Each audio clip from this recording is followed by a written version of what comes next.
Hello, hello, hello. Okay, so today is going to be, or this video is going to be the July 3rd, 2024 trade backtesting, backtest, recap, whatever. So the trades that I will be going over today are not actual trades that I took. I left the charts around 10. Around 9:50, around 10 there, and I left to go like play basketball and gym. So after the gym, I came back home and I was just looking at what price action did while I was away, and let's get right into it. So here's the screen here.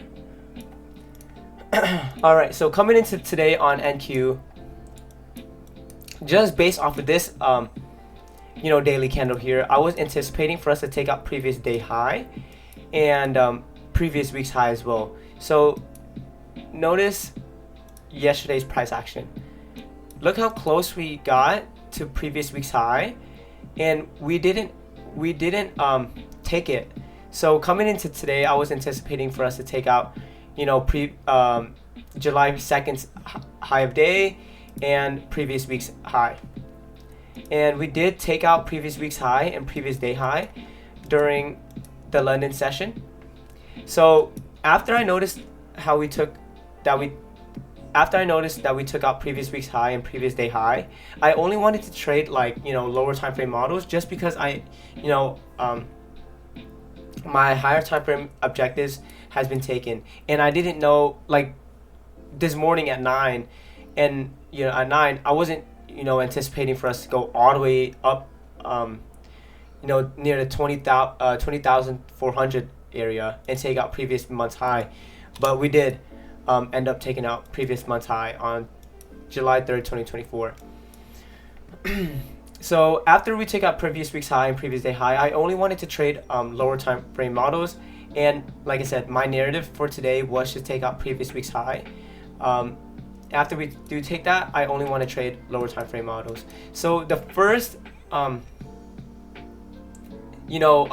that 10 a.m. open, I was anticipating for us to take out this 4-hour high right here, and we also had SMTs here. ES dipped into its 4-hour FEG, this one, and did something like that, while NQ we didn't even retrace back inside this 4-hour FEG, and we had SMTs here. So with the SMT and noticing how we close in this 4-hour candle, my objective at that 10 a.m. open was to take out that 4-hour high, but this 4-hour high right here immediately got taken. It got, as soon as 10 a.m. Open, we took out that 4-hour high, and it was a really fast move. So we had ISM service PMI. I don't even know what that is, to be honest with you. I didn't enter any trades right at 10, and yeah, the movement at that 10 o'clock open was gnarly. So you can tell just by looking at this chart. This is that 10-hour not 10 hour, but 10 o'clock open candle. So as soon as we opened, we took out London highs and that 4-hour high, and we dipped back inside a 15-minute FEG. So we dipped into that 15-minute FEG, and I wanted to see how prices reacts there. Like, if we can respect this 15-minute FEG, we're going to go higher. Let's play this at 3 speed. So notice how after we tap into this 15-minute FEG, we have a displacement higher. I wasn't able to get into this move here because my setup didn't allow itself. On the lower time frames, there wasn't really any entries, and like I said, my 4-hour objective just got taken, so I needed time to reassess, and I only wanted to trade, like I said, lower time frame models. So the first trade that I did end up taking today was based on this candle right here. or these 3 candles per se. So it's based off of this 1 hour candle right here. There's also a 15-minute and 30-minute candle that I based my trade off of. So looking at how this 1 hour candle closed, this 30-minute candle and this 15-minute candle closed, I can anticipate for us to take out this 30-minute high, 1 hour high, and 15-minute high with the next candle.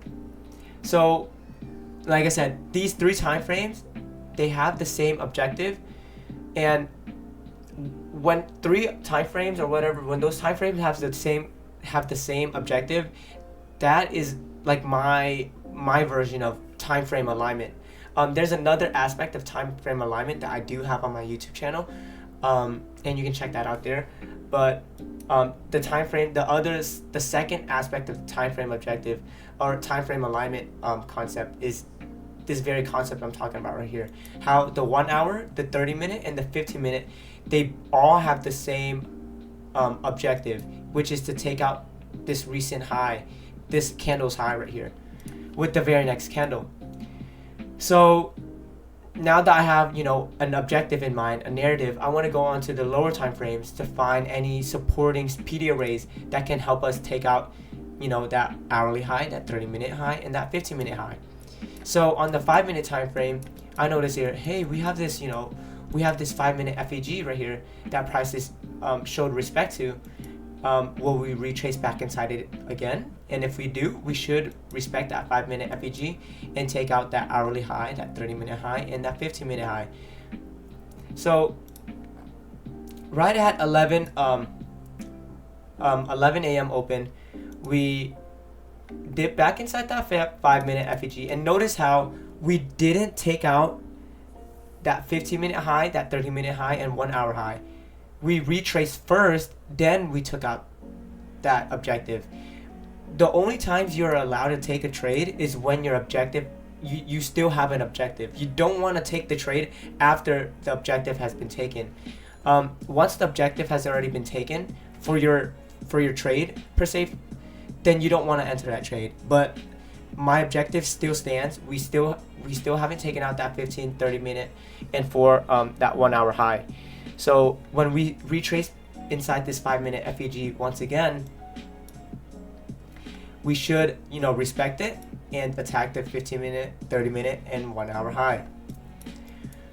And my stop losses are at this 1-minute candle low right here, and entry was right at the 5-minute FEG. Notice how when we first tapped inside this 5-minute FEG, I don't have an objective in mind. When we tap this, 5-minute FEG right here, are we taking out, this 15-minute high right here?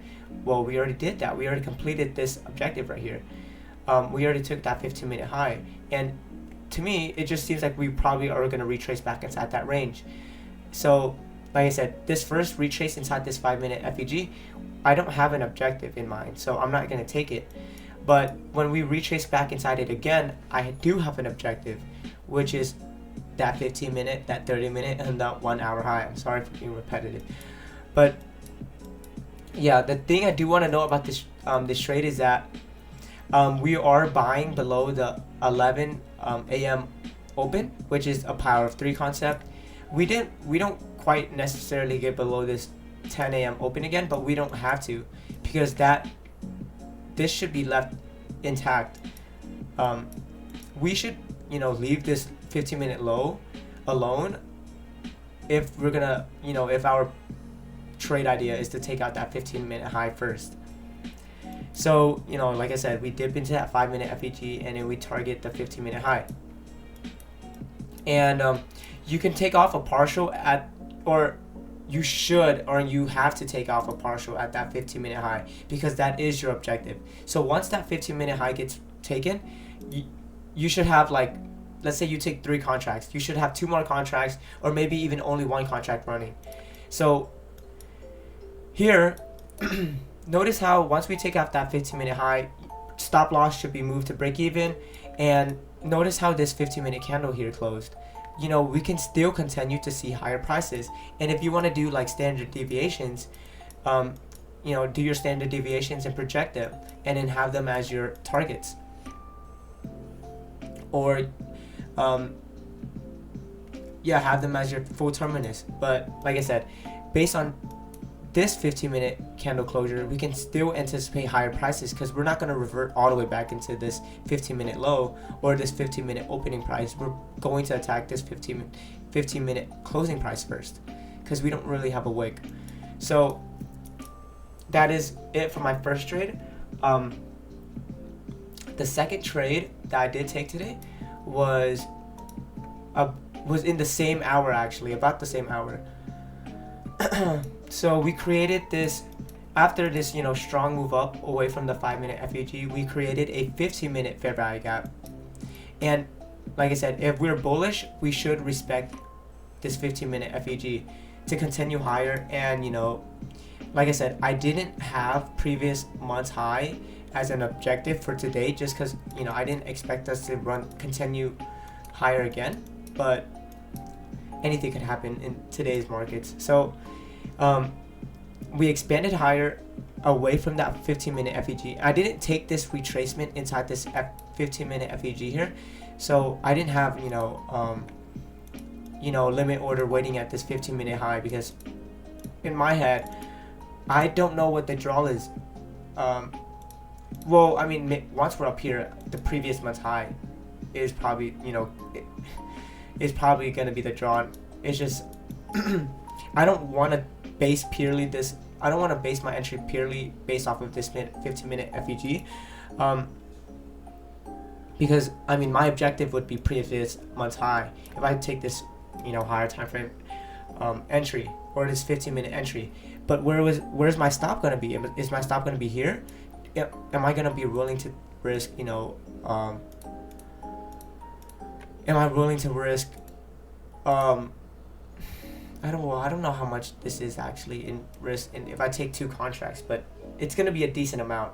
If I can take an entry on the lower time frames and mitigate my risk and have less, like, if I were to lose this trade here, I would lose less if I can trade it on the lower time frame model. So I wait until I can see a lower time frame model. So notice how after we retrace inside this 15-minute FEG, and just watch how we, look at how we traded at the 15-minute fair value gap, or fair value gap's consequent encroachment.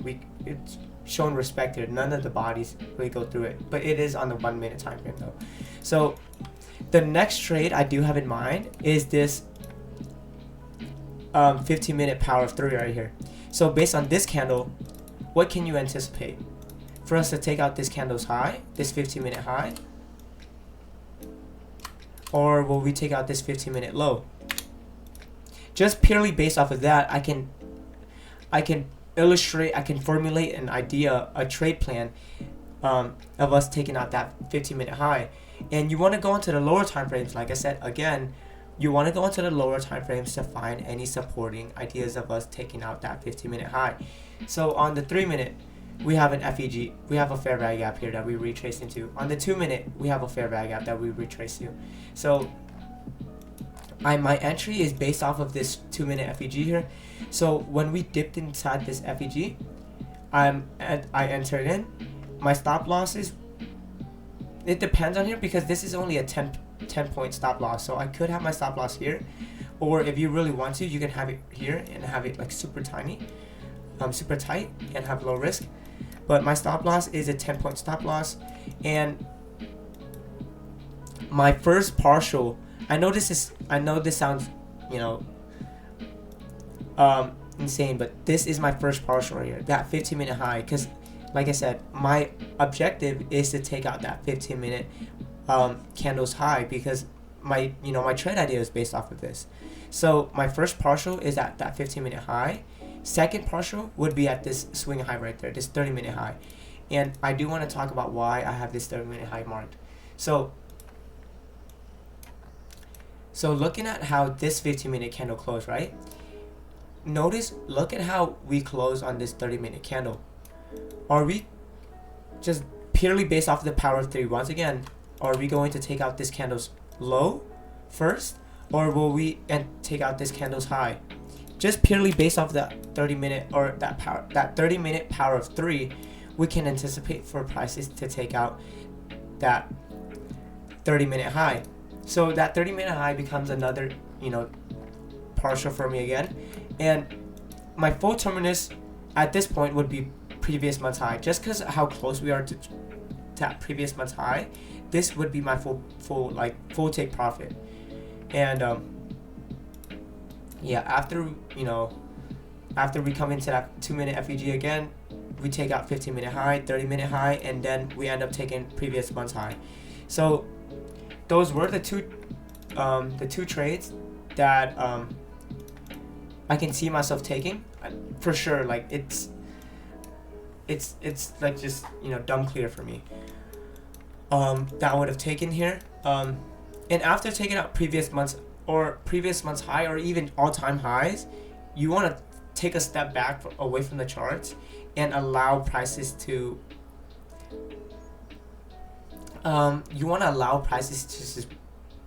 just move. You don't want to be part of any moves after we take out all-time highs, because we can continue higher, but there's a chance of us sweeping all-time highs to retrace back inside that range. Trading after all-time highs has been taken is just kind of wonky.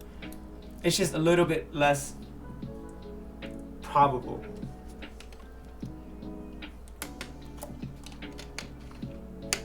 All right. So yeah, those were my 2 trades of today that I found after backtesting.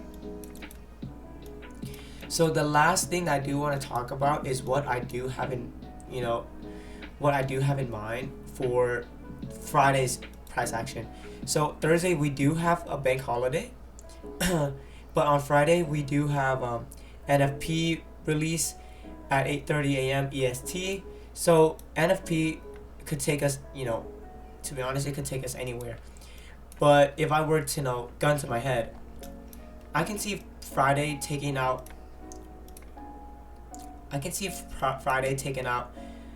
today's high of day. If it hasn't been taken yet, I can see us take out previous day high and revert back inside this range. If we continue higher, or if we do take out previous day high during the release, I would only trade the lower time frame models, just like I've been stating today. I would only consider trading with the higher time frame objective if it hasn't been taken yet. But we have already taken out basically every single objective I had coming into this week. This week, this was on Sunday. Monthly objective, we took out monthly objective literally 3 days going into this week. We take out weekly objective on ES and the monthly objective on ES. So I basically called out the ES daily objective on Monday. I called out ES weekly objective, and I called out ES monthly objective. I was unsure on what we would do on NQ this week, but I knew for sure, not for sure, but with the analysis I've done, I could anticipate for us to take out previous month's high. It's just I didn't anticipate for us to take out previous month's high literally 3 days into the month. But yeah, so going into Friday, just anticipate today's high to be taken, and maybe some sort of TGIF. TGIF, I have a whole separate video just for TGIF, but after expanding so much during a week, during this short week, just we could anticipate some sort of retracement back inside 0.2 to 0.3 of this range, if it makes sense. So what I mean by that is, let's say we generate liquidity here and then we continue higher. it would only make sense for TGIF to occur if we have these lows intact. If we have these lows still, then prices could revert back and take out these lows. So TGIF needs to be an objective to you. You're not expecting a retracement back into the 0.2 to 0.3 just because there should be some sort of like rebalancing of a fair value gap or taking some sort of like sell side liquidity. There should be a reason for the TGIF to occur, not just because it's Friday, but there should be a reason for us to have TGIF. So let's say we get some sort of price action, something like this. We take out this wing high yen, and then we get major displacement back inside this range. Here we could anticipate TGIF once we retrace back into let's say a 5-minute FEG. Then you can have your targets at the TGIF range and this swing low right here, the sell side liquidity. So your trade could look something like this. Stop loss wherever it seems reasonable, wherever prices tell you it shouldn't revert back inside it. But your trade could be just based off something just purely like this. But yeah, you could. So like I said, we could anticipate for July's 3rd. So today's high to be taken on Friday, and maybe some sort of retracement back inside this range. If we don't get a retracement, then it's completely fine. As day traders, we have to be nimble, and we have to take advantage of what the market gives us. So if the market gives us to go higher, if the market's telling us, hey, we're gonna go higher, why there should be no reason for you to target TGIF if we're prices are telling us we're gonna go higher.